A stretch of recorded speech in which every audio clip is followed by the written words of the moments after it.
جڑا رسول اللہ دا غلام ہوئے تے رسول اللہ انہوں اپنا کم بھیجن. تے میں ابو داؤد دی حدیث ذرا سنو تسی اے تے عقل جا کے ختم ہو جاندی. حضرت انس ابن ابی مرثد الغنوی حضور نے بھیجا حنین دے مقام تے راتی فرمایا پہرا دیو جا کے ہوتے پہاڑاں دے درمیان. تے فرمایا ادھروں بندہ کوئی نہیں آنا چاہیے راتی. وہ چلے گئے.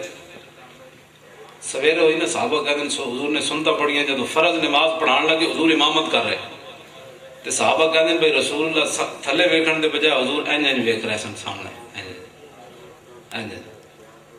یعنی حضور ویکھ رہے سن میرا غلام نہیں آ رہے میرا غلام نہیں آ رہے. تم حضور دے دین دا کام دے کر میرا غلام نہیں آ رہے. ہن سوال ہے کہ حضور ادھر ویکھ رہے سن صحابہ کدھر ویکھ رہے سن؟ نہیں سمجھ آئی؟ صحابہ کدھر ویکھ رہے؟ وہ رسول اللہ نو ویکھ رہے. انہوں نے تو چاہیے تھلے ویکھ دے وہ حضور نو ویکھ رہے.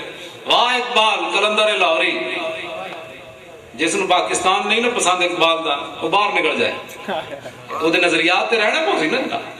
اقبال کہتا شوق تیرا اگر نہ ہو میری نماز کا امام میرا قیام بھی حجاب میرا سجود بھی حجاب. واہ اقبال کتھے اقبال جا کے سٹ ماری کسی نو سمجھ نہ آوے تے اور بات ہے. حضور انج ویکھ رہے. اے محفل میلاد میں تھوڑی منادا کوئی اے کہہ رہے سن جناب اے مسل جڑا نہیں مندا سانو دے نال غرض ہی کوئی نہیں. تسی تکڑے رہو دلیر رہو.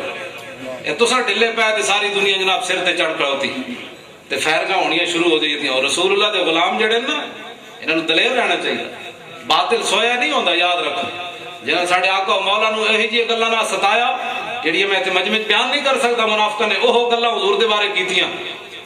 لیکن رسول اللہ دے غلاماں نے پھر جواب بھی اسی طرح دیتا ہے. اس وقت منافقاں نے حضور تے کیڑی کیڑی گل کیتی وہ ایسے گلاں بھی انہاں کیتیاں جڑیاں مجمع دسن والیاں بھی کوئی نہیں. تو آج دے منافق تساں کی سمجھدے ہو کہ رسول اللہ دی عزت اس طرح چپ کر کے بیٹھن گے؟ نہ انہاں دا کام ہی ہے شروع تو ڈیوٹی انہاں دی ہے.